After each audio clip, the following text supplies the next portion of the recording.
The 13th Amendment bans slavery with the exception of folks who are incarcerated. Okay. The 13th Amendment is what empowers the longevity in the process of slavery. Slavery is abolished except if you've been found guilty of committing the crime. So if you've been found guilty of committing a felony, you no longer are an American citizen. You are now a slave. And when you call the Department of Corrections, they will tell you in no uncertain terms, check your 13th Amendment. It's legal. You get convicted of a crime, then we can work you. Prison is a business. It's a business. Yes. Whether it pays people or not, it is a booming business in this country. Incarcerated people provide over $11 billion in services each year. And that is from working in plants, that's making furniture, lingerie, working in call centers. And they're working as garbage collectors. They work as clerks in the courthouse. The city using laborers to clean the buildings. I see them at the fire department. Fighting forest fires. They're doing landscaping on the highways, a lot of water treatment plants. They clean up parks and recs. In the conditions with no heat, in the conditions in the summertime with no air. You know, the conditions were deplorable. And the more you look, the more you see. They don't know our Braille translation services happen, our license plates, masterses for our public parks and for our higher education. All the paper products, an enormous amount of things. People really are unaware. I see them walking around in the government center. Nobody supervise them. They got the striped suits on. They paint. They doing plumbing. They just, that's their job. Mm-hmm. Okay. But then when they get out, they can't come and wait for the city to get the same job. People are not going to the factories because they got a new factory called a prison. Prison slave labor runs Columbus. They had to lay off a whole bunch of workers in order to replace them with prison slave labor. Certainly, folks are being employed unpaid to do jobs that other folks could be paid to do, right? Yes. And there are a lot of those jobs. Mm-hmm. There'll be more jobs available on the outside for people that's not incarcerated, because if you got 100 people working from inside a prison, outside, that's 100 jobs that people that's free can have. Cannot get that job. Yeah. When you go and apply for that job, they say we're not hiring. Why would they pay you $30 an hour when they can get somebody to do it for free? People don't understand. People say, oh, I support incarcerated people's labor, but what they're not understanding is that contributes to unemployment on the outside. Right. Myself, I've been in prison before. I was in the federal prison in Estelle, South Carolina, and I only made like $12 a month, but we built forklifts for the military. And most of these jobs, if not all of them, when they get out, they cannot get jobs with those same positions. So now you go and try to get employment from the same people who's employed you for free, and you can't work for them. And they say, well, I can't work for you because the state law says you can't work for me if you got a felony. So why doesn't that law apply when I'm incarcerated? It's legal. This is Mayor Teresa Tomlinson. She said it's legal. And I said, just because it's legal, it doesn't make it right. If people are working, they deserve to be compensated. Mm-hmm. And where you are living, whether by choice or by law, doesn't affect the fact that you are doing labor that deserves compensation. Yes. Are you aware that there are some folks who have actually refused to work and get punished? They get their phone calls and visitation taken from them, or get thrown in solitary when they refuse to work. That's what I was about to say. In the feds, if you don't work, you go to the hole. It's called a shoe. So therefore, it's not optional. It's not volunteering. No, it's mandatory. So when you're made to work for free, that is slavery. Why is it so sensitive when we hear terms like slavery and don't correlate that with incarcerated people? The first part comes with us not actually engaging in addressing what this country has done historically and currently. And so people are defensive. Yeah. The second part is I think people really don't know. People really have no idea how much labor is done in the state of Georgia through our correction systems. They knew that you couldn't continue to call people slaves. They said, but people will accept if you call them a criminal. Basically, it's convict leasing, Right. which is an old thing where they Right. basically say, hey, we talked to a construction worker. The construction worker going to give us $10,000 a month Right. if we send them 5 convicts. Right. They're going to pay us $10,000. We're going to make Right. the 5 Right, convicts right. go over there to work. The convicts ain't going to get paid, but Right. we just got paid $10,000. Right. You utilize them for years while you're in the institution. Again, you're good enough to utilize them while you're in institution. Those skills are great to assist while you're there. Do And those make them things, money. make money, push out the numbers you need so that the state looks great. Go out and give them the diplomas, assist them all. But then when you get home, you can't get employed. Many of these towns, these townships, these little small Hickville locations would not have booming economies if Black bodies were not taken from the inner city and the bond money being moved from the inner city to these little small hick towns and building the prison and building a new high school and building a new housing and building the shopping plaza and building the economy. The census helps you get parking lots. They help you get accessible, all these different things. And you're telling me you counted me in a county. That's why you see a lot of these prisons in these small, poor counties, rural counties, because that's how they make their money, off your speed tickets and off the prisons. And they're counting those 5,000 people as residents to say, hey, we need more handicapped parking spaces. We need a recreational center. We need this and we need that. You're counting these people. They are counted. Yep. But they can't benefit from the fact that, you know, they're out able to go to that same park that just got built off of their numbers with their kids.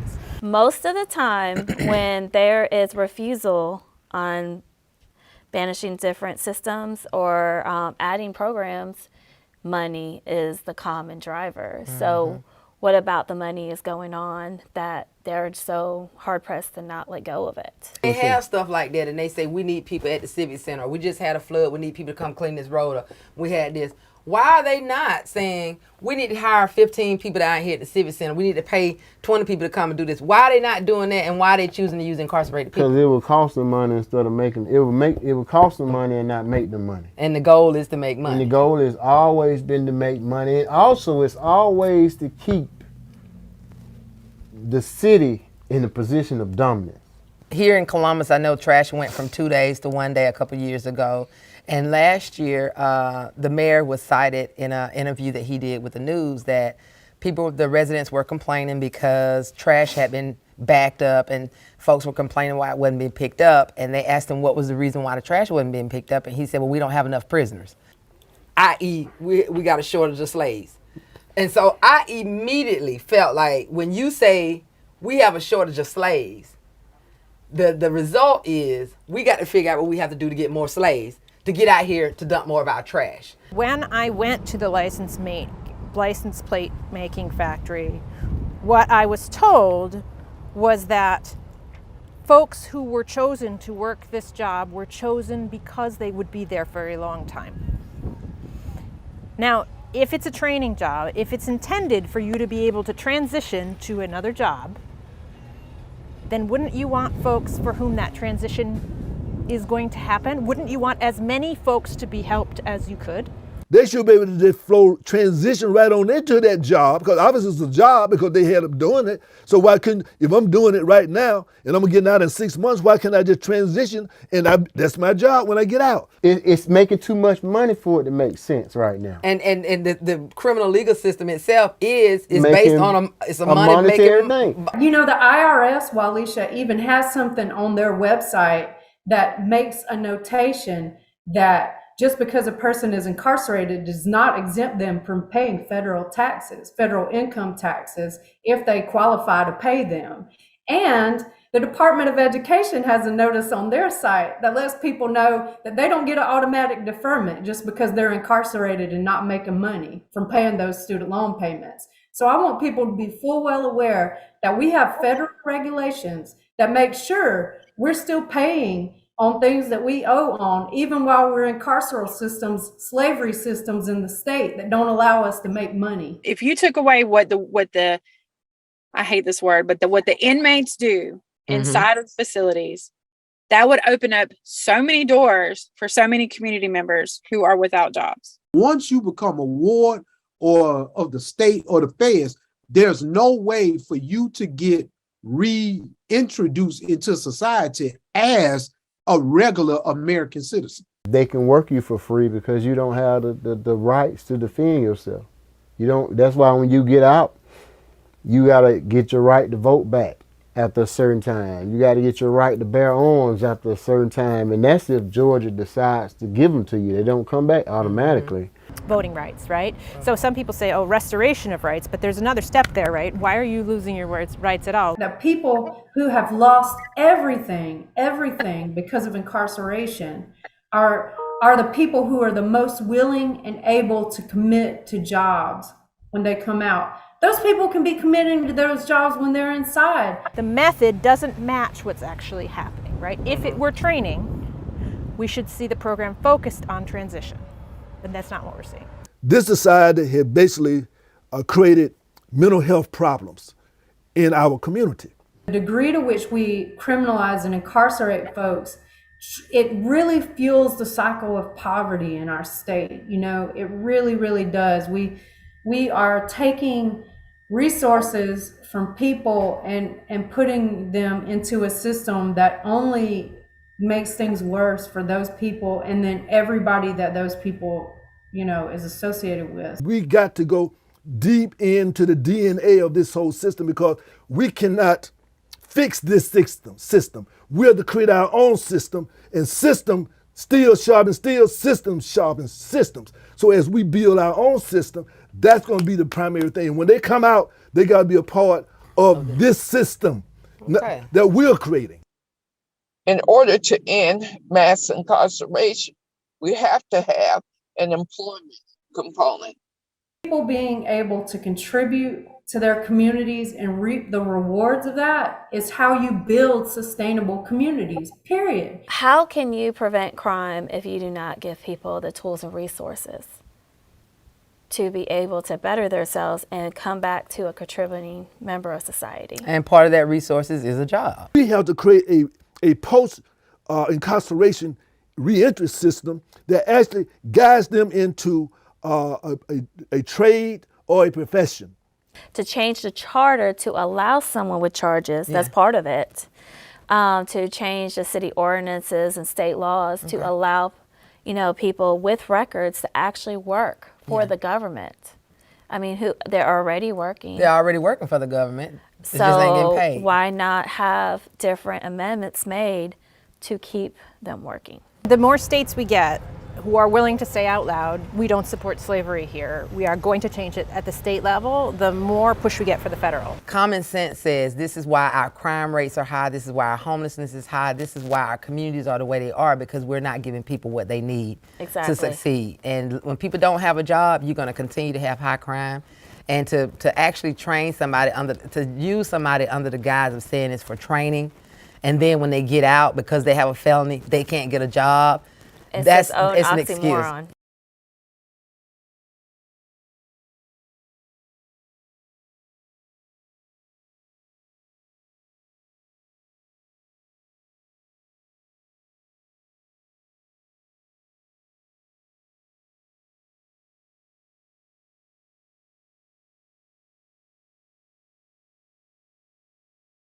I'll let you guys introduce yourself, but I'll just introduce you quickly. Drew is one of our Out of Isolation into Action Fellows at the Southern Center with Restore Her and the National Unlock the Box campaign to end solitary confinement. And you want to say more about your role at PAD? Yeah, take it. And since being released from incarceration, I've worked really, really hard, and I've got this amazing opportunity to help the community through being a peer advocate at PAD, Policing Alternatives Divergence Initiative. It's an extremely rewarding position for me to be able to give back to my community. So yeah, that's what I do now. I am Vanessa Garrett. I am the program director for Motherhood Beyond Bars. I'm also formerly incarcerated. I bring my own experience and support for women who are pregnant and expecting to have a baby, support their families and their infants. Hello, and I am Waleisah Wilson. I work at the Southern Center for Human Rights.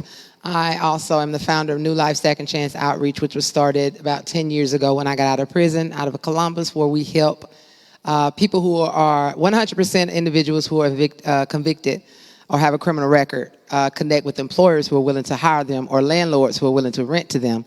And I'm also the chapter lead of All of Us or None, and a 2022 Represent Justice Fellow, which part of my project is what you all saw, and that's what I want to be working on with the chapter here in Atlanta. As you may know, in November, several states had it passed on their ballot. Alabama was one. So I know if Alabama can vote on their ballot to end slavery, Georgia surely can do that. And so that is something that we want to be able to get it out there. So it kind of came before the press release. We're doing it a little backwards, but I thought this was the perfect opportunity as it does relate to the financial benefits and the way money's being spent, because slavery is still legal. A lot of people think because we're not in chains or picking cotton, which in fact they are still doing in Mississippi, Alabama, Louisiana, and Texas. Slavery is definitely still legal because of that little bitty exception that's in the 13th Amendment that says, with the exception for the punishment of a crime. And therefore, you're seeing this exorbitant number of why black folks primarily are being locked up so that they can get free slave labor. And I think that's absolutely wrong. And we would love to have your support with the Atlanta chapter of All of Us or None. We're also looking for chapter members. We meet monthly virtual. And in the next month, we are going to be doing what we need to do to get out here so we can work on ending slavery in Georgia. Hold on to that mic. Waleisah, thank you so much for sharing your powerful film with us. One thing that I took away was that you are not only calling for people who are working full-time labor in prison to be paid an equitable wage, but you are calling for us to end the practice of subjecting people to forced labor altogether. And I'm wondering if you can explain why you made this important distinction. I think a lot of people tend to say, well, why not just pay them? I think to me that's just too easy, because you could pass a law this month that says they'll get equitable wage. Who says what equitable wage is? So they may say, well, let's do this, and then it makes it too easy for the next time for it to pass on the floor and say, okay, let's just go back to minimum wage. So I ain't got time for all that. I like to throw everything in the pot at one time and say, let's just end it all together. I'm very bold like that. I don't believe in trying to pander. I don't want to be one of those people that say, I want to get a law passed. I don't care if it's good or bad. I want to get a law passed. No, I want something that is going to be big and bold in the statement. And yes, paying people because you're behind bars doesn't mean you shouldn't get paid. We know people right now who work at Amazon standing right next to somebody who's making $30 an hour and they're getting zero. How is that fair? That's not fair, because when we're inside, we still have children that need school clothes. We still have child support we need to get paid. And as Lucy mentioned in the documentary, we're still required to pay student loans. We're still required to pay taxes. We have our mamas and our daddies and our grandparents who are watching our kids who need a little money to help pay their light bill. Those phone calls are extremely high. A bar of soap is $4 and it costs $5 to just go to see the doctor while you're in jail. And these are things that's not about being paid, because they will find some way to take your wages.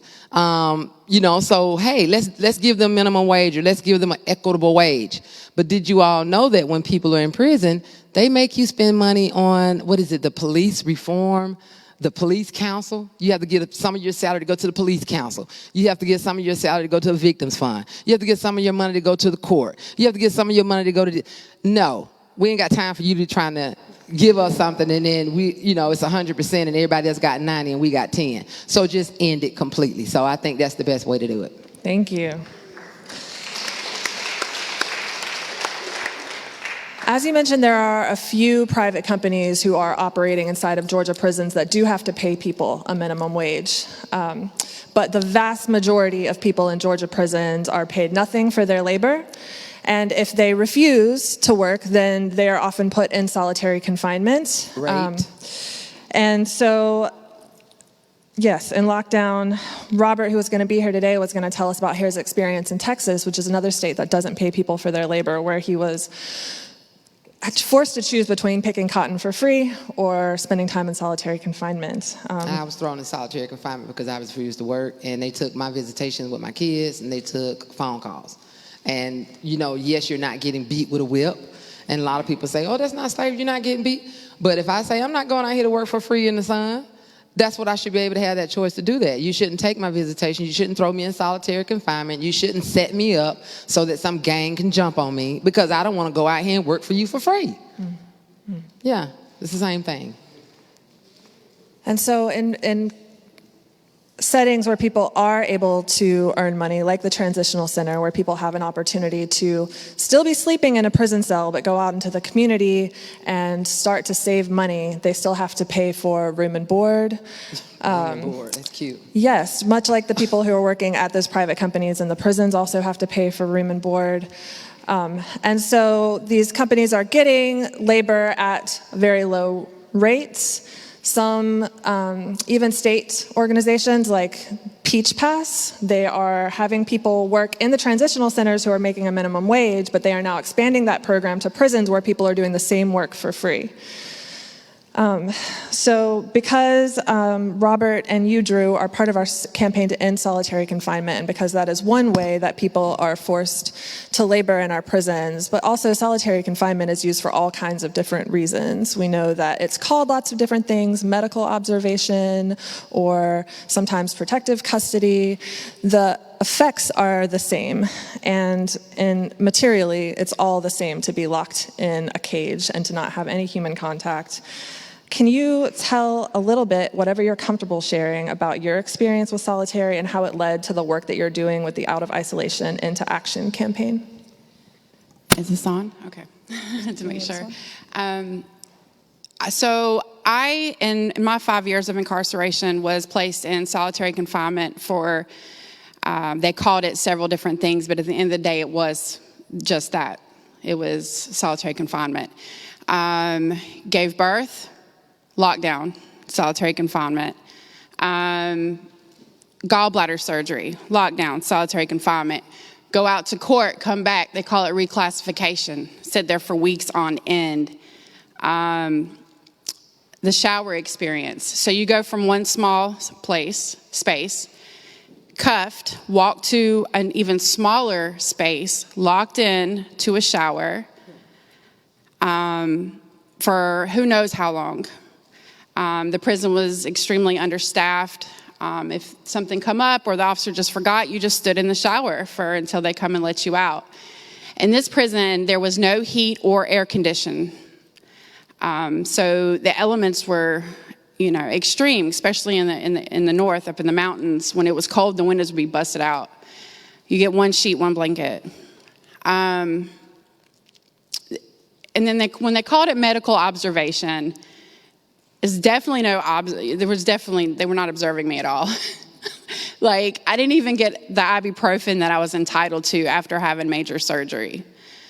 Mental health services, definitely not available. They might come by with a little notepad and pen and keep it moving. I still get anxiety. I've been released. I've been out for 10 months. I have to take an elevator to the 5th floor of my office building. Every time that door shuts, immediately my palms start sweating, heart starts racing, and I'm just like, oh man, if this door does not open, I'm about to flip. The doctor says that may or may not ever go away. Now, mind you, I wasn't placed in there for disciplinary reasons. That's a big thing that people have the misconception. You go to lockdown, oh, you must have done something real bad. That is not true.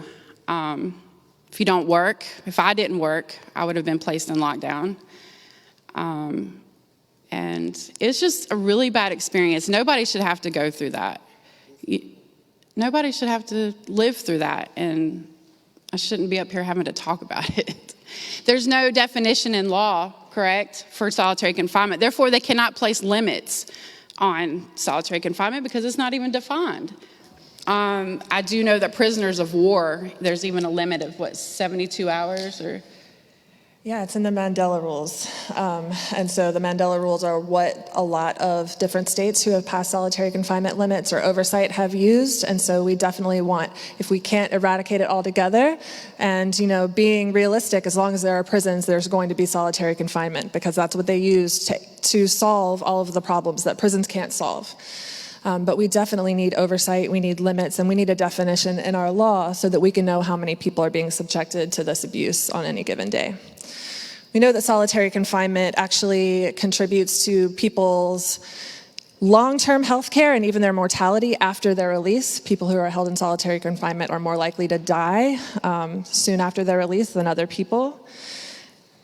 And Vanessa, I wanted to ask you what some of the long-term effects of isolation you've seen on mothers in your program. In 2019, Restore Her and other organizations like Motherhood Beyond Bars came together to pass the Dignity Act, which banned shackling and solitary confinement for women and people who are pregnant and in postpartum period. And we found that because of this lack of oversight, it was still happening even years later.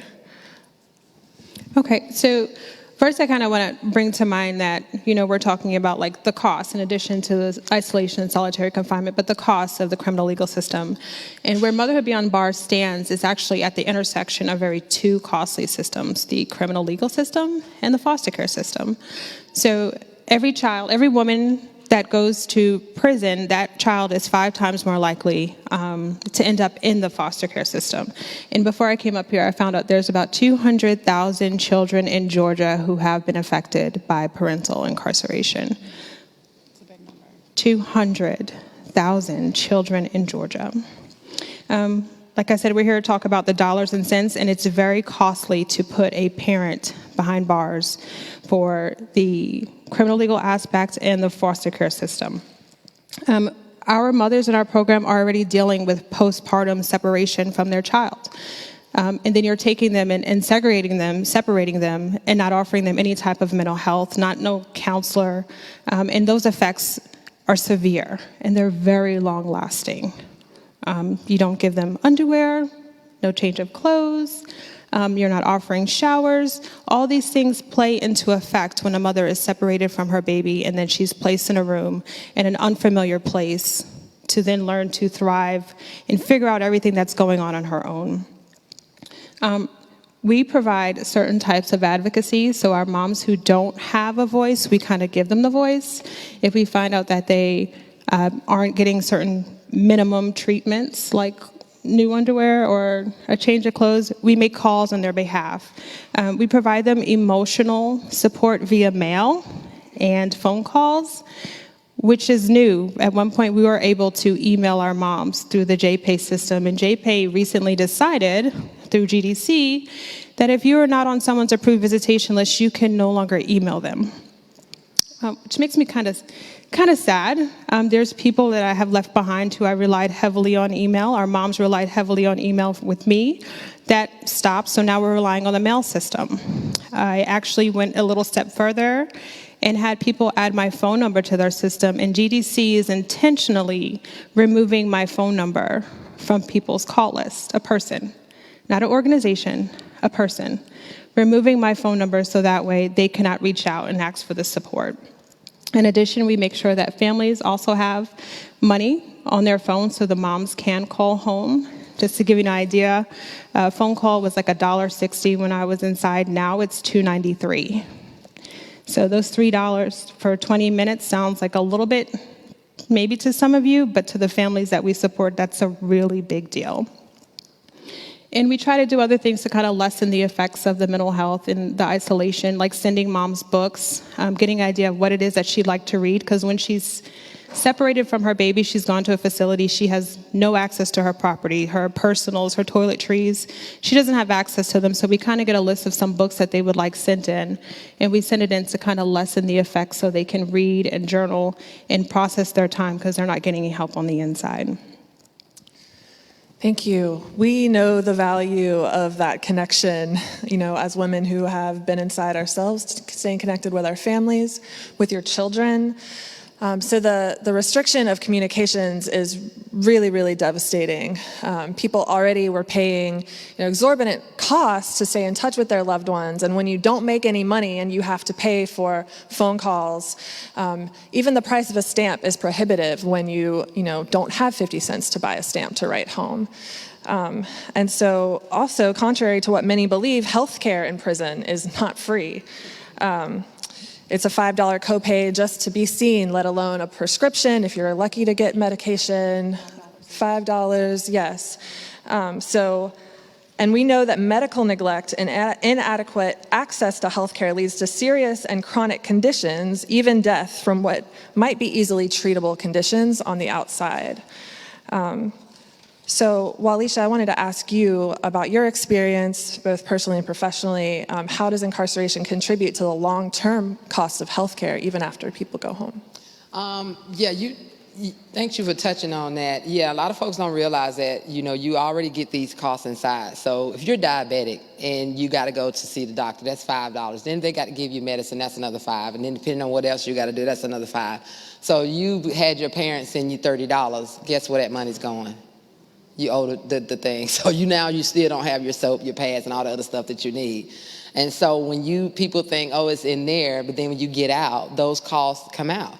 Folks don't realize that folks in prison have multiple complex needs, from health care, mental health care, substance use needs. All of these needs are more complex than folks who are on the outside.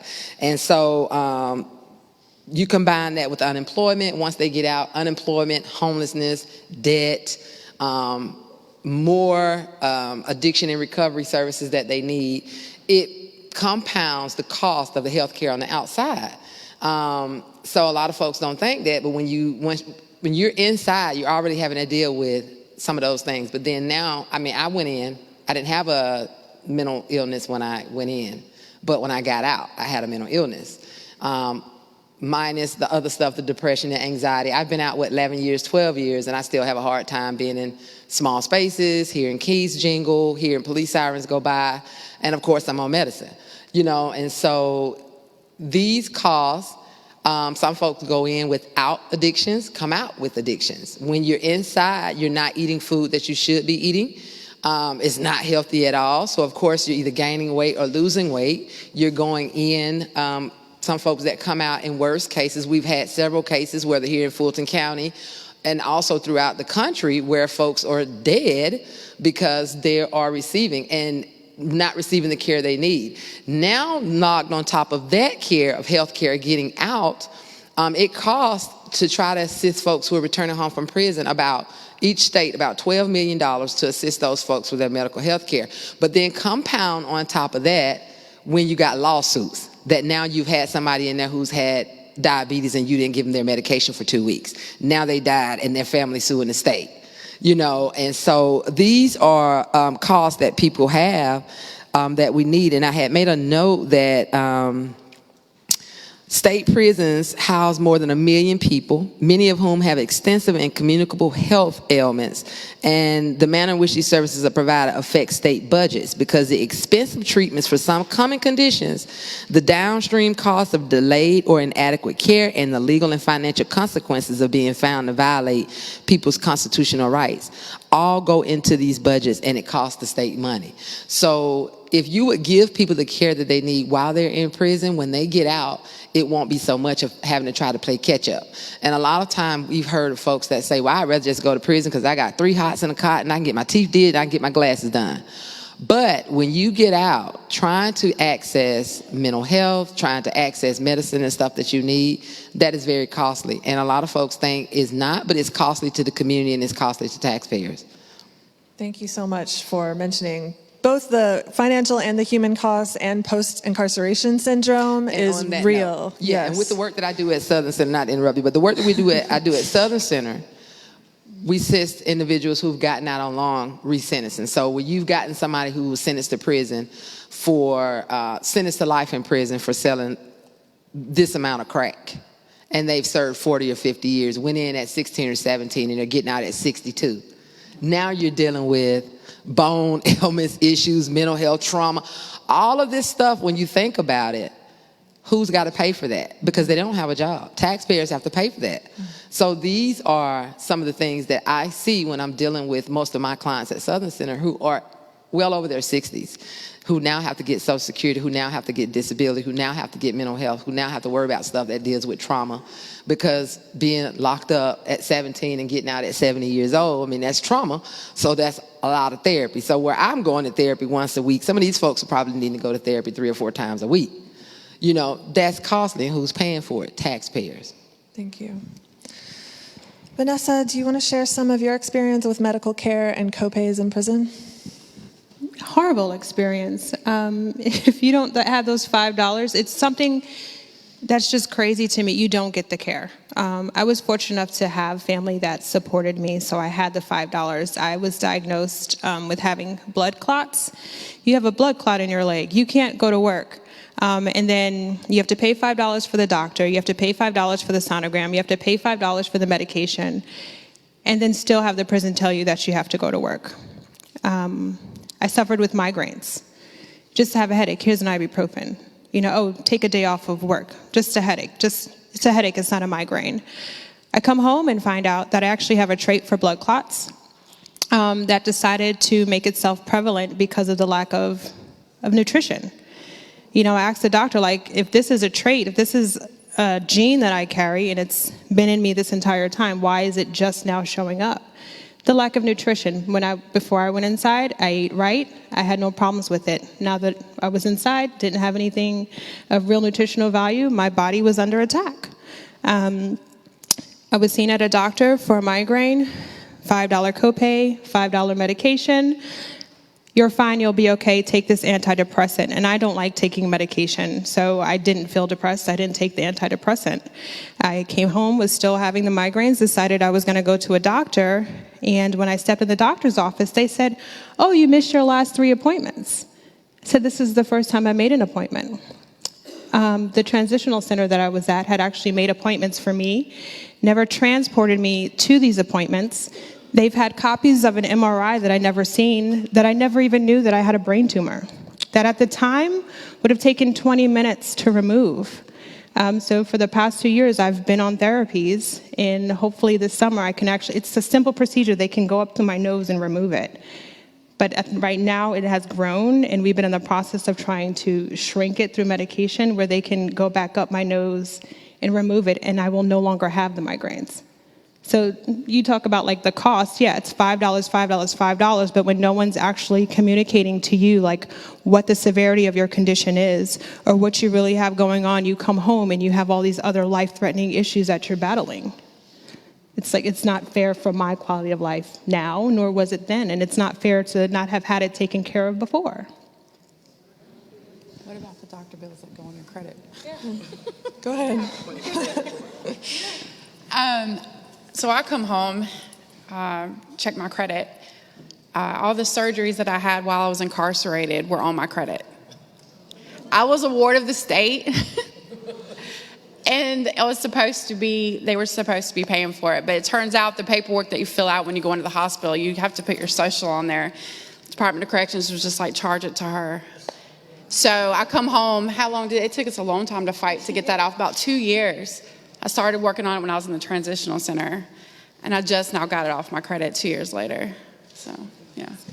Thank you guys so much for sharing your personal experience. I am so glad that we're all sitting here today and that we made it and that we survived.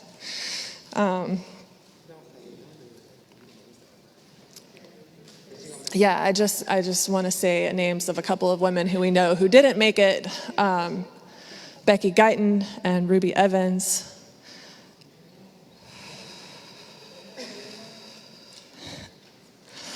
During COVID, GDC implemented a virtual emergency room visit protocol so they didn't have to take as many people to the emergency room. And they're definitely continuing that post-COVID.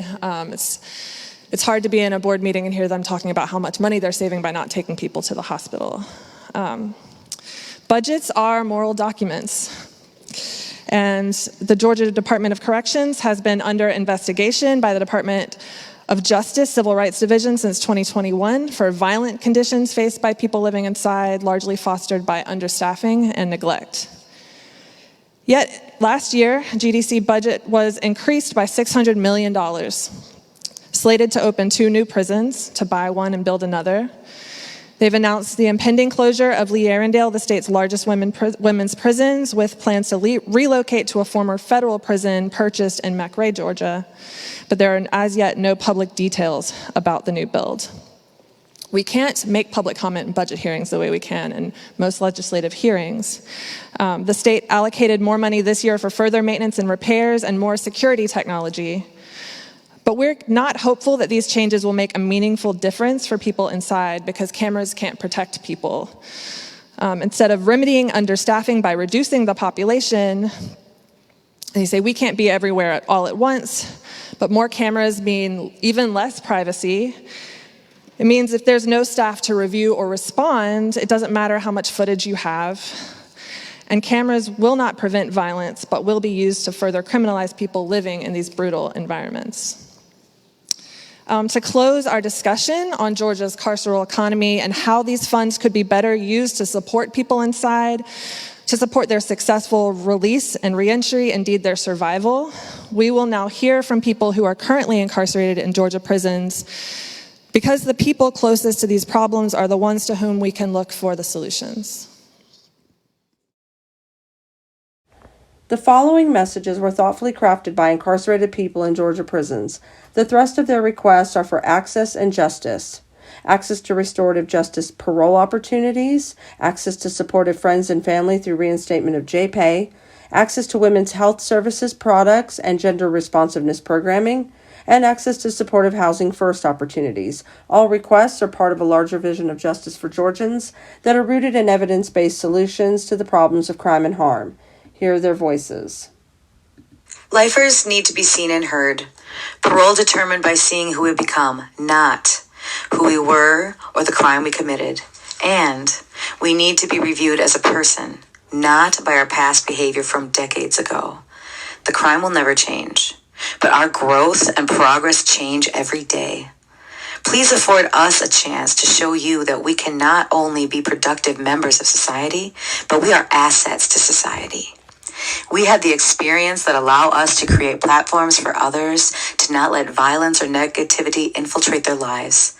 Despite this carceral experience, past and current conditions, we stand before you as transformed individuals that have cultivated what it takes to make change for self and to live interdependently with others. Although viewed as criminals, it is through our mistakes, our past, and even realization of the pain that we have caused that positions us to be powerful assets to our communities, to be promoters of change who, if given the chance, could make a huge difference. We need to amend the denial of women's rights in the criminal justice system concerning the vulnerabilities manifested in the form of sexism, oppression, and subordination. Our barriers exist because it is a widespread belief that same treatment means equal when comparing the needs of incarcerated women versus men. Within the criminal justice system, incarcerated men overshadow women. Because of this, women are forced to endure treatment plans, policies, laws, and behavioral discipline that was created for men, not women. In conclusion, incarcerated women need gender-responsive programming, fairness, and sentencing, which futuristically must involve the consideration of female minimal asymmetrical involvement in predominantly male-oriented crimes such as murder or armed robbery, and unrestricted communication with family, friends, and most importantly, their children. Returning citizens are faced with housing barriers that ultimately contribute to incarceration, homelessness, unemployment, and mental illness. Point-in-time count HUD reported in January 2020, 580,000 people in the United States experienced homelessness on a given night. The Marshall Project survey in 2020 revealed that when formerly incarcerated representatives were asked what could have kept them out of prison, among the top answers were access to affordable housing and living wages. A supportive, freestanding housing program is needed for returning citizens who don't qualify for the religious-based or state transitional centers, which has a shortage in bed space and limited resources. The benefits of implementing this transitional design would decrease internal sentiments that lead to criminal behavior, reduce poverty, strengthen parenting, and restore community relationships. A women's facility is ill-equipped in catering to female hygiene. Feminine hygiene is not distributed enough. Oftentimes, they're not distributed at all. We need an adequate amount of feminine hygiene products like pads and tampons and supplies, tissues and soap. How can we as human beings pioneer towards a healthy, functioning well-being when the prison institution neglects our feminine needs? We ask you to meet our needs by providing us with an adequate amount of products. We need to be connected to family and friends and maintain social relations, primarily for restorative and rehabilitative purposes. We want to be better people who are surrounded by love and support, which can only come through healthy connections with family and friends. Studies show that recidivism is lower for people who have support. Incarcerated people are more emotionally stable when they have relationships with people who are not incarcerated. The institution decreases our access to society, which diminishes support, our mental health, and opportunities to successfully re-enter. By limiting and removing access to friends and family, we are more vulnerable to exploitation, corruption, and mental instability. We ask that we be able to connect to our family and friends through JPay. Incarcerated individuals with long and life sentences need a meaningful opportunity to work towards release. We need legislation to provide a way for people who can prove rehabilitation and sufficient retribution to get a sentence reduction. Proof of rehabilitation includes, but is not limited to, institutional conduct, mental health evaluations, access to case notes, community engagement, institutional life skills, such as work, detail, adaptation, and successful engagement with peers. Reducing the sentences of sufficiently punished and rehabilitated people complies with the purpose of the criminal justice system and would save millions of taxpayer dollars, which could be relocated to schools and community programs for youth. Thus, in Georgia, our Second Chance Act would provide a sentence reduction for those who have served at least 15 to 20 years and can sufficiently prove to the trial court their rehabilitation and community engagement is in line with the welfare and safety of society. In closing, we need legislation to provide the trial court with jurisdiction to reduce sentences for people who have paid their debts to society, have substantial showing of rehabilitation, and whose sentence reduction is justified by the situation. We need lawmakers to limit victim impact statements. When we come up for parole, our institutional records should be taken into consideration. Changes we have made since incarceration should be noted. Restorative justice approaches could be implemented to help victims heal. The restorative justice approach can allow equal concern and commitment for those who have been victimized as well as for those who have offended. We ask that lawmakers work with our allies and advocates on these issues to make a better Georgia, a more just Georgia. Thank you so much. These statements are included in the materials folder for this panel, so if you want to read the handwritten statements, then you can. Please read them and share them. Thank you to all of my panelists for joining me here today, and thank you guys for all being here to get Justice Day in person once again. It is really special to be here. Thank you.